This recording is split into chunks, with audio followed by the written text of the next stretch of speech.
Detection of deception. Glossary. Electrodermal response.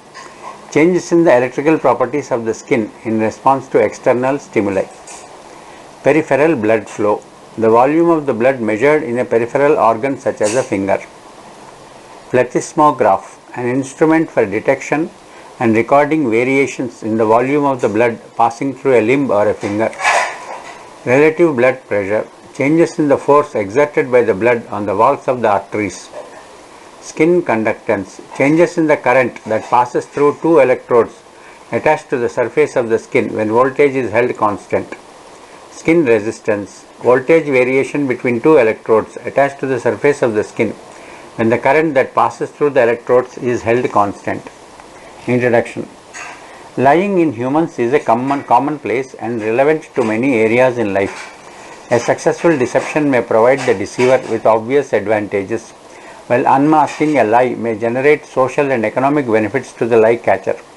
This is especially true in criminal investigations where evidence is gathered from information elicited from suspects. Better understanding of lying behavior may therefore be useful in determining whether an individual is deceptive regarding a specific, usually criminal event. Despite efforts to develop skills to detect deception based on verbal and non-verbal behaviors, research in social and cognitive psychology has demonstrated that even professional lie catchers such as judges, police interrogators, intelligence officers, psychiatrists, and polygraph experts, unassisted by instrumentation, rarely surpass 60% accuracy when detecting deceit, where 50% accuracy is expected by chance. Early attempts to detect deception. That's the heading. Human beings involved in the assessment of credibility have traditionally devoted attention to develop accurate methods of deception detection. Many ancient attempts to detect deception were based on magic and mysticism. Actually, all the ancient methods could be classified as a trial by either torture, combat, or ordeal. In ancient Greece and Rome, torture was not used as a punishment, but rather as a means of investigation and detection, to elicit a confession from a person presumed to be guilty. In ancient Greece, torture was reserved for slaves and for strangers, and was not applied to free citizens. In contrast, torture was a widespread procedure in Rome that spared no one. The torture of individuals accused of treason or of other crimes against the state became an admitted principle of Roman law. Torture was also used on witnesses and to confirm the testimony of slaves when required. Torture was also the foundation of the notorious Spanish Inquisition and was used to detect hidden crimes committed by the unfaithful. The presumption of guilt led to the use of cruel methods to force the accused to confess, and few escaped the odds of being found guilty. In the medieval period, the determination of a person's truth and deception was referred to divine judgment, based on the belief that manifestation of God's support is evidence of an accused's righteousness. One method used in the medieval period to ascertain truth was trial by combat. In this method, the outcome of a battle between contestants determined who was truthful. The ordeal is another method through which people relegate the task of determining guilt and innocence on a divine power, based on the belief that God protects the innocent and punishes the guilty. The literature refers to various types of ordeals: boiling water ordeal, cold water, fire, balance, rice chewing, and others. Today, the ordeal of the red-hot iron is still practiced by Bedouin tribes. The suspect licks a gigantic heated spoon, and if he does not burn his tongue, he is acquitted. Interestingly, many suspects are proclaimed innocent after the test. This can be explained by the trust of the truthful suspect in the process. The innocent suspect behaves normally, and the saliva on his tongue spares him the injury. The fear of the guilty suspect, on the other hand, reduces the activity of the salivary glands, and when the dry tongue touches the hot iron, it is immediately burnt. Over time, the injustice and infallibility of torture, combat, and trial by ordeal led to the abandonment of these methods. The prevalence of the scientific method encouraged the search for evidence-based methods to detect guilt. Detecting deception using behavioral cues. That's the heading. A more systematic approach to the detection of lies assumes that the behavior of liars differs from the behavior of truth tellers, and therefore, lying behavior can be identified by unique and objective behavioral cues of deception. Yet, studies analyzing lies of college students in laboratory settings, particularly lied about personal opinions, about events they had experienced, and about mock crimes they had conducted, show that reliable cues of deception are scarce. True, Liars seem to be more tense than truth tellers. Their pupils are more dilated, and they tend to raise the pitch of voice more than their truthful counterparts. There are also indications that liars talk for a short time, and their statements are less detailed compared to truth tellers. Truth tellers tend to correct themselves and admit not remembering compared to liars. Unfortunately, these cues are not unique to deception, and their validity is weak. To confound the matter, people hold incorrect beliefs about cues of deception.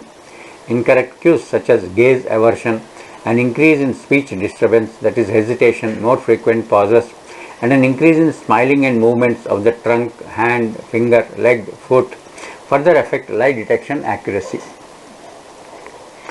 The myths of hypnosis and narcoanalysis as a heading.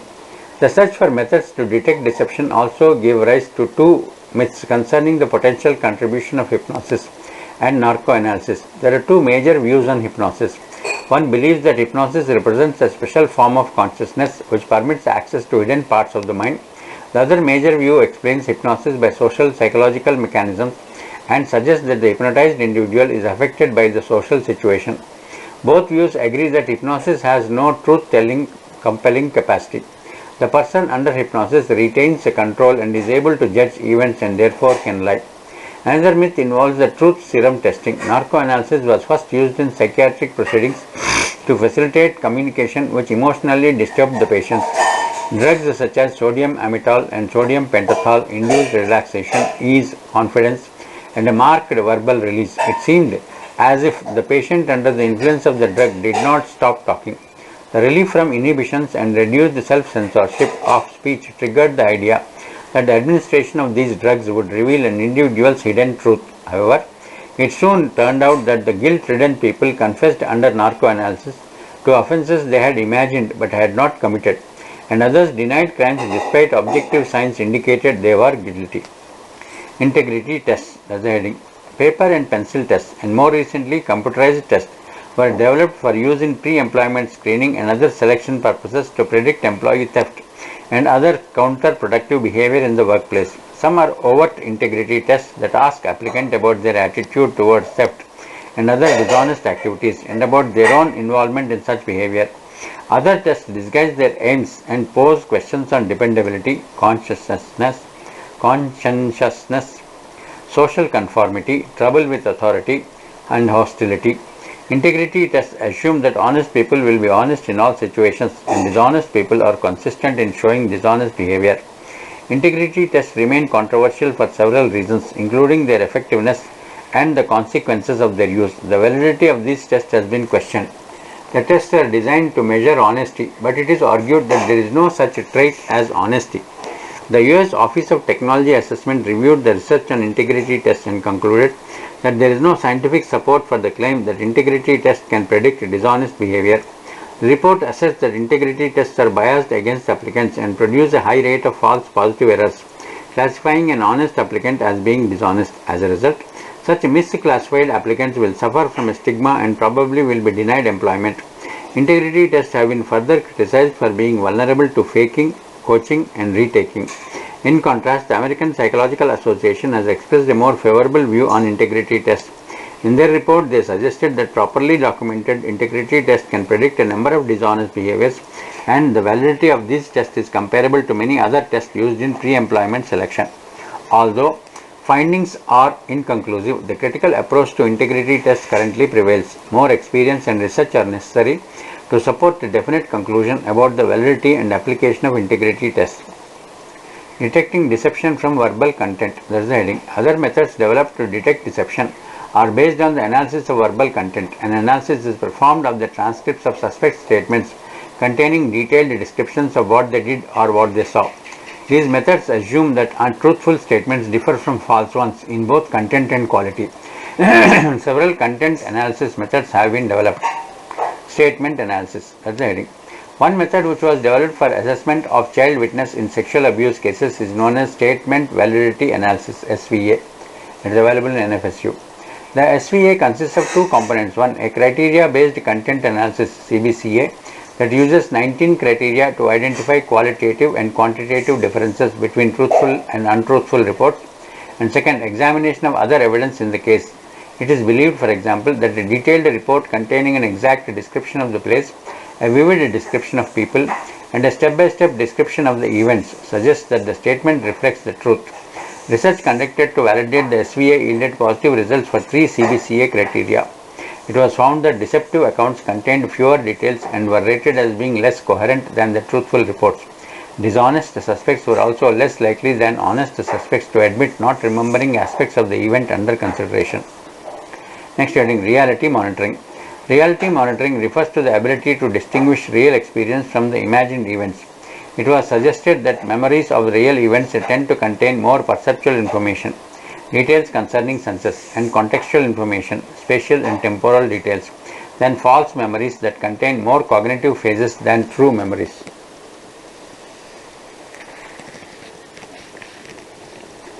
RM rests on well-established theoretical framework, and studies have shown an overall accuracy of about 75% in correct classification of the truthful and deceptive statements. It was observed that the technique is equally accurate in detecting truth and lie, while promising additional research is needed to gain more knowledge about RM.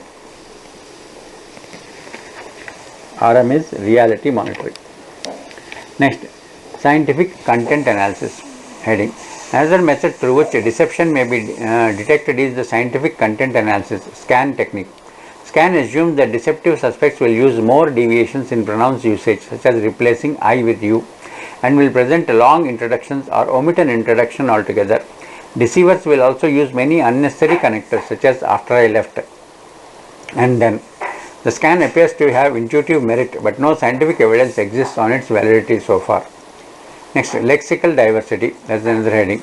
Yet another verbal content analysis approach assumes that liars use different words than truth tellers, and therefore a person's choice of words may reveal deception. This approach calculates type token ratio, number of distinct words in a statement, types, to the total number of words, that is tokens, and proposes that a higher type token ratio may indicate deception.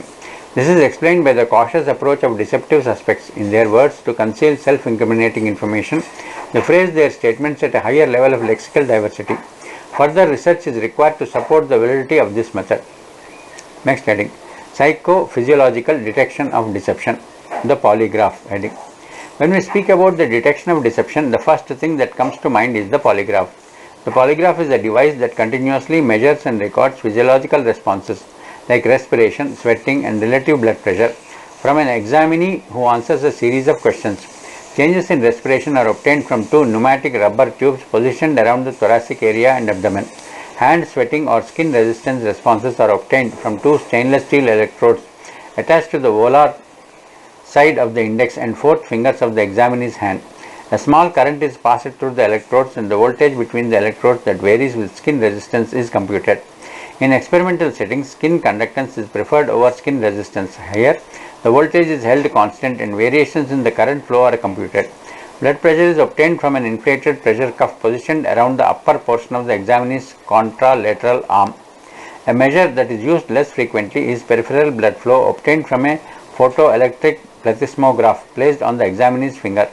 After the examination of the examiner scores the charts manually and analyzes the recordings using computerized algorithms, the analysis highlights inhibition of respiration, electrodermal response amplitude, and changes in blood pressure and blood volume. There are several polygraph examination methods, 2 of them, comparison question test (CQT) and the concealed information test (CIT), received more attention than others and are the focus of the ongoing controversy. The comparison question test (CQT). The CQT is the most common psychophysiological lie detection method. Basically, CQT comprises 3 types of questions. 1. Relevant questions, which refer to the crime under investigation using a "did you do it" format, that is, did you break into Mr. Jones' store last Saturday? Relevant questions are typically answered no. 2.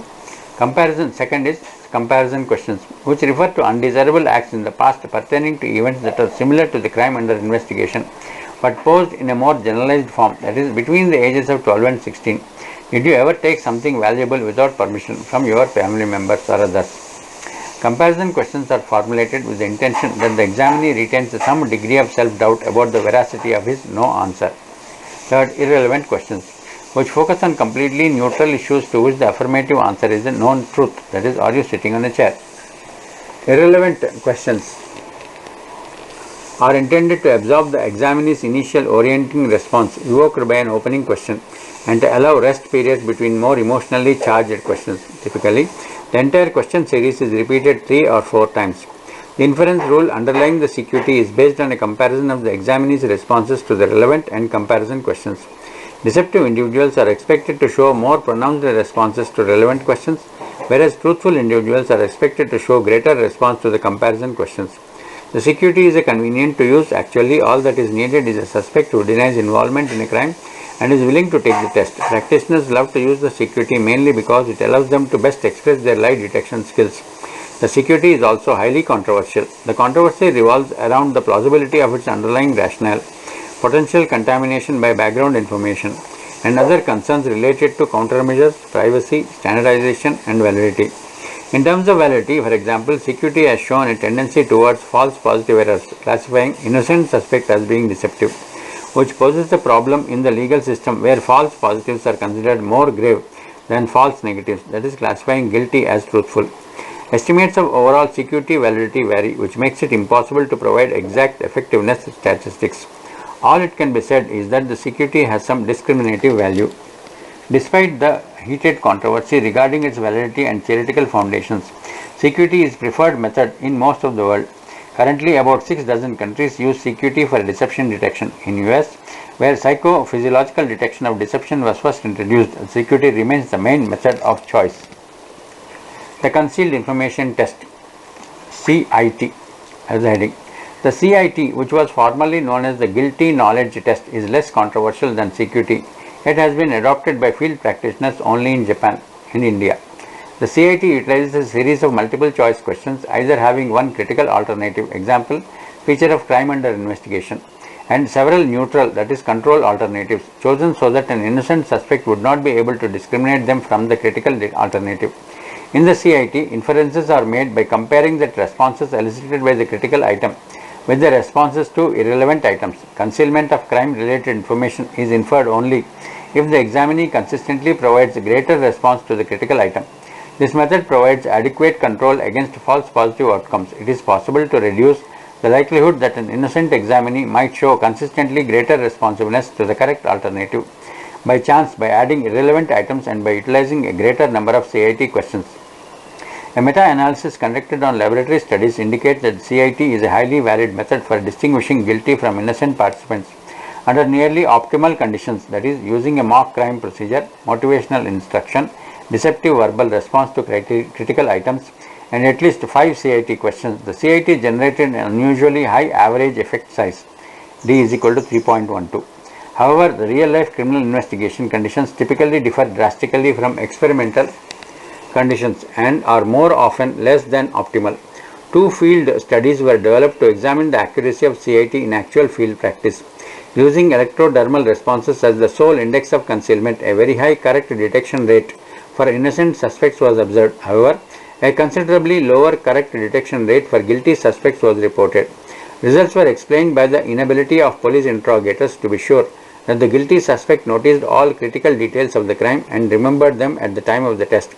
The small number of questions used in the 2 field studies, approximately 2 questions per test, may have contributed to the false positive error rate, that is high. Next, countermeasure attempts, that is heading.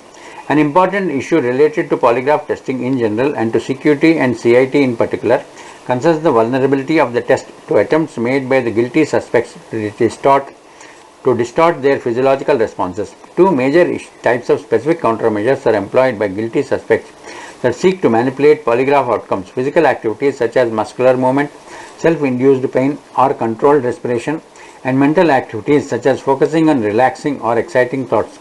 The present evidence suggests that both types may be efficient in distorting electrodermal response in experimental situations where conditions are optimal and participants receive information and training about the effective use of countermeasures.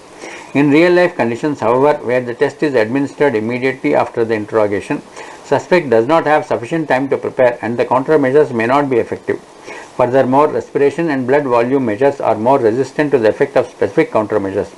This may suggest that more weight should be given to these measures in the case of CIT. Next heading, other psychophysiological measures. Event-related brain potential. Yes. as the heading. Another promising method for detecting deception and concealed information is the use of P300 component of the event related brain potential ERP. It is done in India. ERPs are measures of the brain's electrical activity obtained from electrodes connected on the examinee's scalp.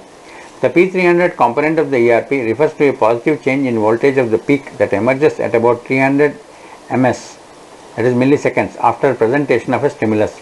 The P300 signals special cognitive processing of recognized or infrequent stimulus and is therefore ideal for detecting concealed information. It has been shown that guilty examinees produce P300 responses to stimuli recognized as critical knowledge. Further, the short latency of the P300 response is likely to undermine the effectiveness of specific countermeasures.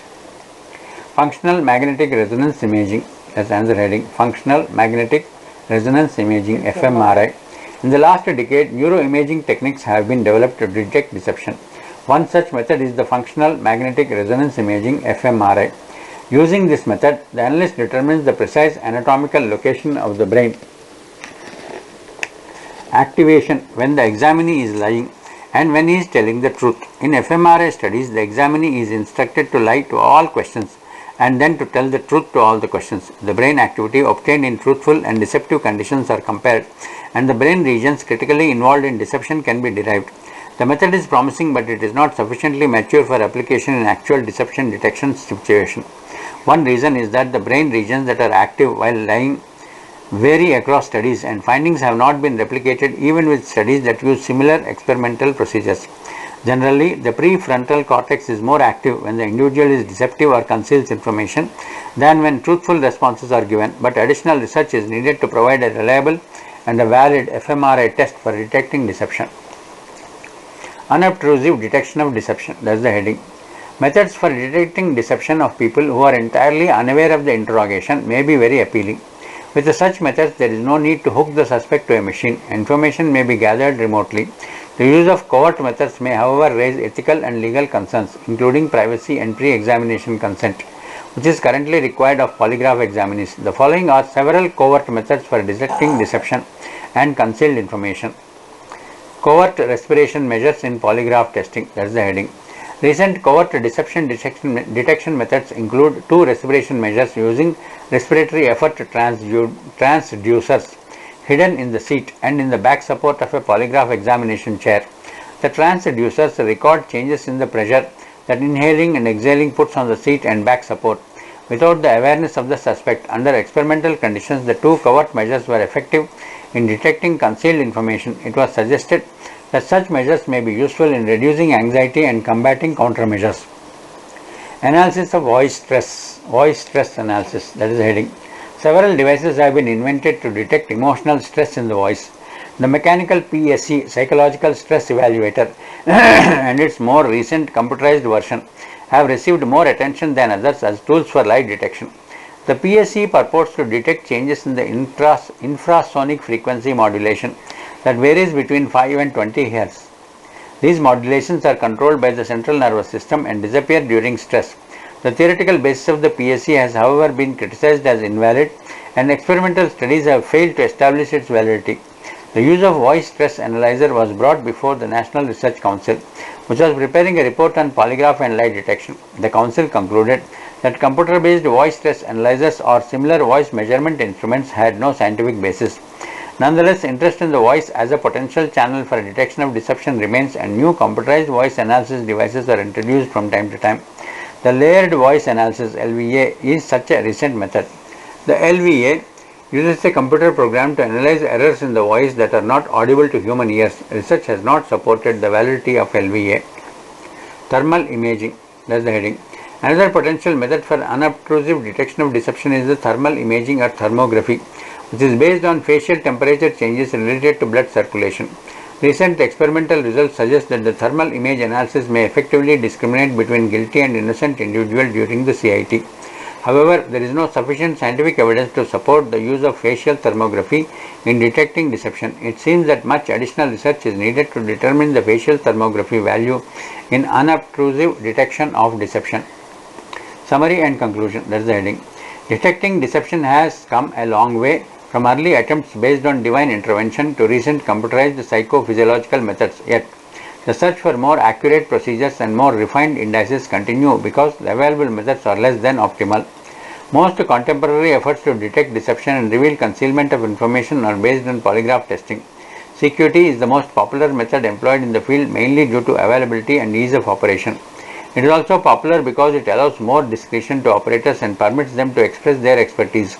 However, in view of a major controversy around the CQT's rationale, inference rule, and empirical validity, another method, the CIT, was developed. Due to its classical controlled experimental format, most scientific research conducted today is devoted to CIT. The recent trend in deception detection is the search for covert physiological measures that are less known to the public. Several measures shown to be efficient in lie detection and or in unfolding concealed knowledge include heart rate, remotely recorded using laser Doppler vibrometry, and eye blinks monitored from simple video footage, and pupil size and eye movements measured using covertly positioned eye tracking devices. As until now all the tests were conducted in laboratory settings, additional work is needed to determine if and to what extent these measures can be applied to detect deception and or concealed information in actual settings. Furthermore, additional thought must be devoted to the use of covert measures in correspondence with their basic ethical principles. This is the article on detection of deception completed.